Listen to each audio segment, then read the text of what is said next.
ಚೀನಾದಲ್ಲಿ ಭೀತಿ ಹುಟ್ಟಿಸಿದ ಹೊಸ ವೈರಸ್ ಎಚ್ಎಂಪಿವಿ ಕರುನಾಡಿಗೂ ಕಾಲಿಟ್ಟಿದೆ. ಇದೀಗ ಹೆಮ್ಮಾರಿ ಎಚ್ಎಂಪಿವಿ ಸೋಂಕು ಬೆಂಗಳೂರಿಗೂ ಬಂದು ತಗುಲಿದೆ.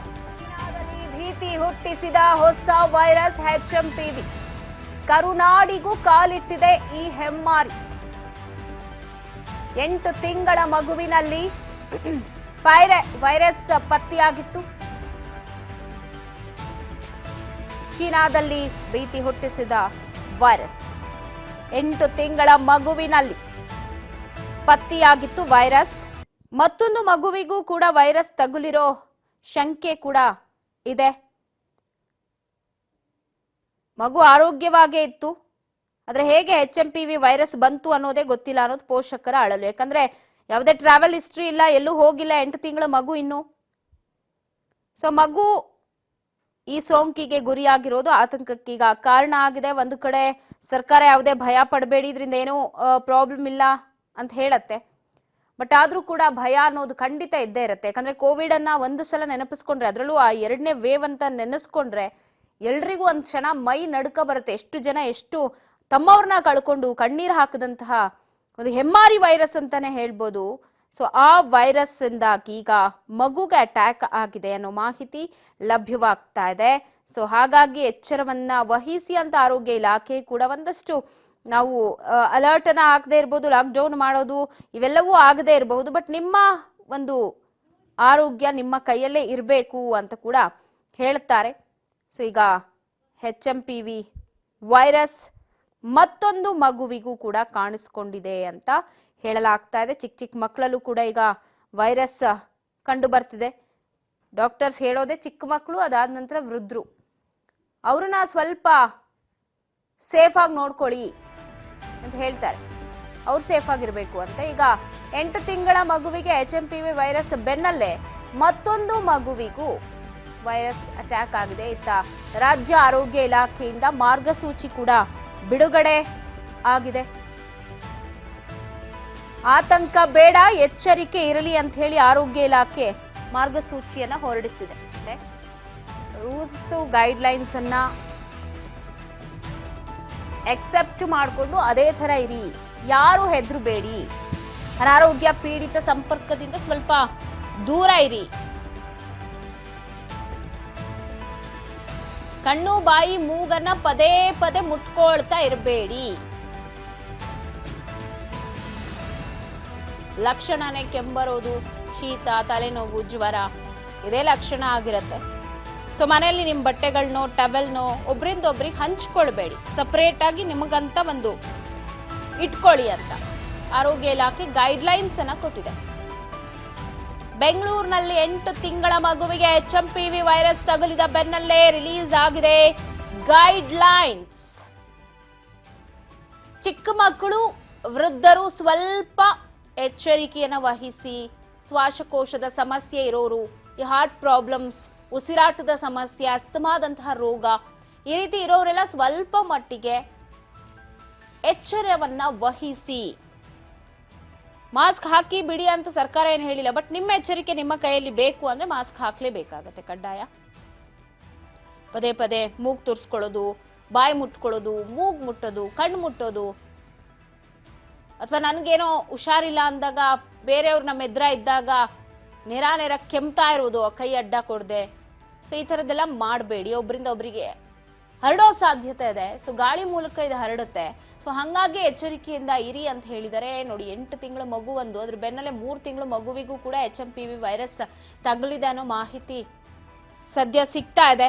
ಹಾಗಾಗಿ ಆರೋಗ್ಯ ಇಲಾಖೆ ಒಂದಷ್ಟು ಮಾರ್ಗಸೂಚಿಯನ್ನ ಬಿಡುಗಡೆ ಮಾಡಿದೆ. ಕೊಟ್ಟಿರುವ ಗೈಡ್ಲೈನ್ಸ್ ಅನ್ನ ಚಾಚೂ ತಪ್ಪದೆ ಪಾಲಿಸಿ. ಯಾರ ಮನೇಲಿ ಮಕ್ಕಳಿದ್ದಾರೆ, ವೃದ್ಧರಿದ್ದಾರೆ, ಸೊ ಅವ್ರ ಮೇಲೆಲ್ಲ ಒಂದು ನಿಗಾ ಇಡಿ ಅಂತ ಹೇಳಿ ಗೈಡ್ಲೈನ್ಸ್ ಅನ್ನ ಕೊಟ್ಟಿರೋದು.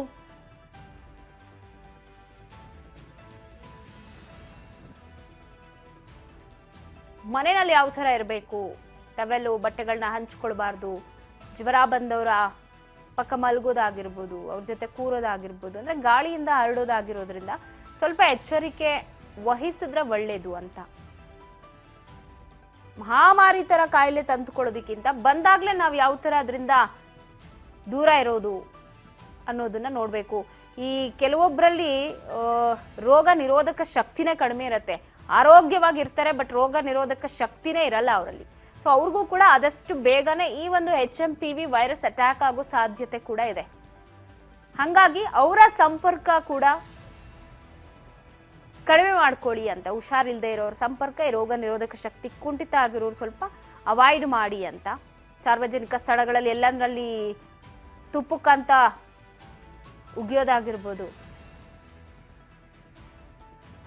ಇದ್ಯಾವುದು ಕೂಡ ಮಾಡಬೇಡಿ ಅಂತ. ಒಟ್ಟಾರೆ HMPV ವೈರಸ್ ಈಗ ಚೀನಾದಿಂದ ಭಾರತ ಬೆಂಗಳೂರಿಗೂ ಕಾಲಿಟ್ಟಿದೆ. ಭಯ ಬೇಡ, ಎಚ್ಚರಿಕೆ ಇರಲಿ ಅಂತ ಆರೋಗ್ಯ ಇಲಾಖೆ ಮಾರ್ಗಸೂಚಿಯನ್ನ ಕೊಟ್ಟಿದೆ. ಏನು ಮಾಡಬೇಕು ಏನು ಮಾಡಬಾರ್ದು ಅನ್ನೋ ಗೈಡ್ಲೈನ್ಸ್ ಕೂಡ ರಿಲೀಸ್ ಮಾಡಿದ್ದಾರೆ. ಹಾಗಾಗಿ ಸ್ವಲ್ಪ ಮಕ್ಕಳನ್ನ ವೃದ್ಧರನ್ನ ಜೋಪಾನವಾಗಿ ನೋಡ್ಕೊಳ್ಬೇಕು. ಈ ಬಗ್ಗೆ ಮತ್ತಷ್ಟು ಅಪ್ಡೇಟ್ಸ್ ಅನ್ನ ಕೊಡ್ತಾ ಹೋಗ್ತಾರೆ ಪ್ರತಿನಿಧಿ ಹರ್ಷಿತಾ ಪಾಟೀಲ್. ನ್ಯೂಸ್ ಡೆಸ್ಕ್ ನಿಂದ ಲೈವ್ ನಲ್ಲಿ ಜಾಯ್ನ್ ಆಗ್ತಾ ಇದ್ದಾರೆ. ಹರ್ಷಿತಾ, ಚೀನಾದ ಹೊಸ ವೈರಸ್ HMPV ಎಲ್ಲೋ ದೊಡ್ಡ ಆತಂಕವನ್ನ ಸೃಷ್ಟಿ ಮಾಡ್ತಾ ಇತ್ತು ಅನ್ನುವಾಗ್ಲೇ ಚೀನಾದಲ್ಲಿ ಯಾವುದೇ ರೀತಿಯಾದ ಟೆನ್ಷನ್ ಇಲ್ಲ, ಇಲ್ಲಿ ಯಾರು ಲಾಕ್ಡೌನ್ ಇಲ್ಲ, ಯಾರು ಮಾಸ್ಕ್ ಹಾಕಿಲ್ಲ, ಯಾವುದೇ ರೀತಿ ನಾವು ಭಯ ಪಡುವಂತಹ ಆತಂಕ ಇಲ್ಲ ಅನ್ನೋದು ಚೀನಾದ ಕೆಲವೊಂದಿಷ್ಟು ಭಾರತೀಯ ಮೂಲದವರು ತಿಳಿಸಿದ್ರು. ಸೊ ಅದ್ರಲ್ಲಿ ಕರ್ನಾಟಕ ಮೂಲದವರು ಕೂಡ ಮಾತನಾಡಿದ್ದು ಎಲ್ಲ ಒಂದಷ್ಟು ರಿಲೀಫ್ ಆಗಿತ್ತು. ಬಟ್ ಅದು ಈಗ ಬೆಂಗಳೂರಿಗೆ ಬಂದಿದೆ, ಅದು ಚಿಕ್ಕ ಮಗುನಲ್ಲಿ ಕಾಣಿಸ್ಕೊಂಡಿದೆ ಅನ್ನುವಂಥದ್ದು ಒಂದು ದೊಡ್ಡ ಆತಂಕವನ್ನ ಸೃಷ್ಟಿ ಮಾಡಿದೆ. ಹರ್ಷಿತಾ. ಎಸ್ ಪವಿತ್ರ, ಈಗಾಗಲೇ ಏನಂತಂದ್ರೆ 2019ರಲ್ಲಿ ಒಂದು ಮಹಾಮಾರಿ ವೈರಸ್ ಇಡೀ ಜಗತ್ತನ್ನೇ ಬೆಚ್ಚಿ ಬೀಳಿಸಿತು. ಏನು ಚೀನಾದಿಂದ ಹುಟ್ಟಿಕೊಂಡಂತ ಆ ಒಂದು ವೈರಸ್ ಇಡೀ ಜಗತ್ತನ್ನ ಸಾವು ನೋವಿನಲ್ಲಿ ಮುಳುಗಿಸಿಬಿಟ್ಟಿತ್ತು. 2019ನ್ನ ನಾವು ಏನಾದ್ರೂ ನೆನೆಸ್ಕೊಂಡ್ರೆ ಒಂದು ಕ್ಷಣ ನಾವು ಜಲ್ಲನ್ನುತ್ತೆ ಇದೆ. ಯಾಕಂದ್ರೆ ಅಷ್ಟರ ಮಟ್ಟಿಗೆ ಸಾವಿರಾರು ಲಕ್ಷಾಂತರ ಜನರ ಒಂದು ಮಾರಣ ಹೋಮವೇ ಆಗಿತ್ತು. ಆ ಒಂದು ಕೋವಿಡ್ ವೈರಸ್ ಬಳಿಕ ಇದೀಗ ಚೀನಾದಲ್ಲಿ ಮತ್ತೊಂದು ಮಹಾಮಾರಿ ವೈರಸ್ ಕಾಲಿಟ್ಟಿದೆ ಅನ್ನುವಂಥ ಆತಂಕ ಇದೀಗ ಎಲ್ಲೆಡೆ ಮನೆ ಮಾಡ್ತಾ ಇರುವಂಥದ್ದು. ಆ ಒಂದು ವೈರಸ್ನ ಹೆಸರು HMPV ಅನ್ನುವಂಥ ವೈರಸ್ಸು, ಹ್ಯೂಮಿನೋ ಮೆಟೋಫ್ಯೂನಮೋ ವೈರಸ್ ಅಂತ ಆ ಒಂದು ವೈರಸ್ ಅನ್ನ ಕರೆಯಲಾಗುತ್ತೆ. ಆದ್ರೆ ಈ ಒಂದು ವೈರಸ್ ಇದೀಗ ಚೀನಾದಲ್ಲಿ ಸಾಕಷ್ಟು ಪ್ರಕರಣಗಳು ದಾಖಲಾಗ್ತಾ ಇದ್ದೇವೆ ಅಂತ ಹೇಳಲಾಗ್ತಾ ಇದೆ. ಅದರ ಜೊತೆಗೆ ಕೂಡ ಹಾಂಗ್ಕಾಂಗ್, ಜಪಾನ್ಗಳಲ್ಲೂ ಕೂಡ ಲಕ್ಷಾಂತರ ಪ್ರಕರಣಗಳು ದಾಖಲಾಗ್ತಾ ಇದ್ದೇವೆ ಅನ್ನೋಂಥ ಮಾಹಿತಿ ಕೂಡ ಸಿಗ್ತಾ ಇದೆ. ಅದರ ಜೊತೆಗೆ ಇದೀಗ ಬೆಂಗಳೂರಿನಲ್ಲೂ ಒಂದು ಆತಂಕ ಇದೀಗ ಸೃಷ್ಟಿ ಮಾಡಿರುವಂಥದ್ದು. ಬೆಂಗಳೂರಿನಲ್ಲಿ ಮೊದಲ ಒಂದು ವೈರಸ್ ಪತ್ತೆ ಆಗಿದೆ ಅನ್ನುವಂಥ ಮಾಹಿತಿ ಕೂಡ ಈಗ ತಿಳಿದು ಬರ್ತಾರಂತದ್ದು. ಬೆಂಗಳೂರಿನಲ್ಲಿ 8 ತಿಂಗಳ ಮಗುವಿಗೆ ಆ ಒಂದು ವೈರಸ್ ಪತ್ತೆ ಆಗಿರುವಂಥದ್ದು ಕೂಡ ಈಗ ದಾಖಲಾಗಿದೆ. ಅದರ ಜೊತೆಗೆ 3 ತಿಂಗಳ ಮಗುವಿನಲ್ಲಿ ಒಂದು ವೈರಸ್ ಇದೆ ಅನ್ನುವಂಥ ಮಾಹಿತಿ ಕೂಡ ಸಿಗ್ತಾ ಇರುವಂಥದ್ದು. ಸದ್ಯ ಈಗ 2 ಮಕ್ಕಳು ಡಿಸ್ಚಾರ್ಜ್ ಆಗಿದ್ದಾರೆ ಅನ್ನುವಂಥ ಮಾಹಿತಿಯನ್ನು ಕೂಡ ಈಗಾಗಲೇ ಹೇಳಲಾಗ್ತಾ ಇದೆ. ಆದರೆ ಈ ಒಂದು ವೈರಸ್ ಬಗ್ಗೆ ನಾವು ನೋಡೋದಾದ್ರೆ, ಈ ಒಂದು ವೈರಸ್ ಇವತ್ತು ನಿನ್ನೆ ಹುಟ್ಟಿಕೊಂಡಿರುವಂಥ ವೈರಸ್ ಅಲ್ಲ, ಇದು ಸಾಕಷ್ಟು ವರ್ಷಗಳ ಹಿಂದೆನೆ ಕಂಡು ಹಿಡಿಯಲಾಗಿತ್ತು ಅನ್ನುವಂಥ ಮಾಹಿತಿಯನ್ನು ಕೂಡ ಈಗಾಗಲೇ ಹೇಳಲಾಗ್ತಾ ಇದೆ. 1958ರಲ್ಲಿ ಸೆರಾಲಜಿಕ್ ಪುರಾವೆ ಪ್ರಕಾರ ಈ ಒಂದು ವೈರಸ್ ಅನ್ನ ಕಂಡು ಹಿಡಿಯಲಾಗಿತ್ತು. 2001ರಲ್ಲಿ US-ನ ಒಂದು ದಾಖಲೆ ಪ್ರಕಾರ ಈ ಒಂದು ವೈರಸ್ ಅವಾಗಲೇ ಕಂಡು ಹಿಡಿಯಲಾಗಿತ್ತು ಅನ್ನೋಂಥ ಮಾಹಿತಿಯನ್ನು ಕೂಡ ಹೇಳಲಾಗ್ತಾ ಇದೆ. ಸದ್ಯ ಈ ಒಂದು ವೈರಸ್ನ ಲಕ್ಷಣಗಳು ಏನು ಅಂತ ನೋಡೋದಾದ್ರೆ, ಸಾಮಾನ್ಯವಾಗಿ ಶೀತ, ಕೆಮ್ಮು, ಜ್ವರ ಇರುತ್ತೆ. ಅದರ ಜೊತೆಗೆ ನ್ಯೂಮೋನಿಯಾ ಒಂದು ಲಕ್ಷಣಗಳು ಕೂಡ ಅದರಲ್ಲಿ ಕಂಡು ಬರುತ್ತೆ. ಸಾಮಾನ್ಯವಾಗಿ ಇದು ಶ್ವಾಸಕೋಶದ ತೊಂದರೆ ಇರುವಂತ ಒಂದು ವೈರಸ್ ಕೂಡ ಇದೆ ಅನ್ನುವಂಥ ಮಾಹಿತಿ ಕೂಡ ಹೇಳಲಾಗ್ತಾ ಇದೆ. ನಾವು ನಾರ್ಮಲ್ ಆಗಿ ಕೊರೋನಾ ಸಮಯದಲ್ಲೂ ಕೂಡ ಇದೇ ಸೇಮ್ ಲಕ್ಷಣಗಳು ಕೂಡ ಇದ್ದು ಅನ್ನುವಂಥದ್ದು ಕೂಡ ನಮಗೆ ತಿಳಿದಿರುವಂಥದ್ದು.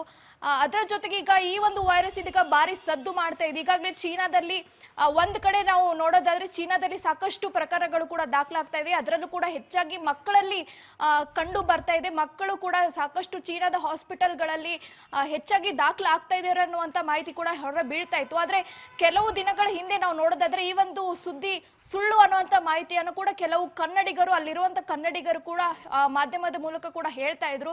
ಆದ್ರೆ ಇದೀಗ ಇವತ್ತು ಬೆಂಗಳೂರಿನಲ್ಲಿ ಒಂದು ವೈರಸ್ ಪತ್ತೆ ಆಗಿದೆ ಅನ್ನುವಂಥ ಮಾಹಿತಿ ಇದೀಗ ಇಡೀ ಬೆಂಗಳೂರಿಗರನ್ನ ಮತ್ತೆ ಬೆಚ್ಚಿ ಬೀಳಿಸ್ತಾ ಇದೆ. ಅದರಲ್ಲೂ ಕೂಡ ರಾಜ್ಯದ ಜನರನ್ನು ಕೂಡ ಒಂದು ರೀತಿಯಾಗಿ ಬೆಚ್ಚಿ ಬೀಳಿಸ್ತಾ ಇರುವಂಥದ್ದು.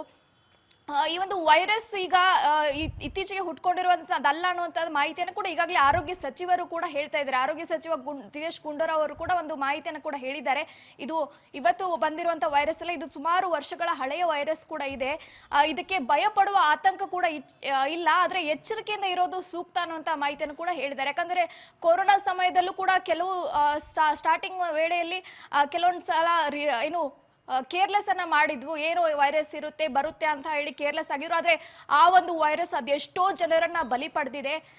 ಸದ್ಯ ಈ ಒಂದು ವೈರಸ್ ಕೂಡ ಇದೀಗ ಬಾರಿ ಸದ್ದು ಮಾಡ್ತಾ ಇದೆ ಅಂತ ಹೇಳಲಾಗ್ತದೆ. ಚೀನಾದಲ್ಲಿ ಕೂಡ ಒಂದ್ ಕಡೆ ಹಲ್ಚಲ್ ಎಬ್ಬಿಸಿರುವಂತದ್ದು.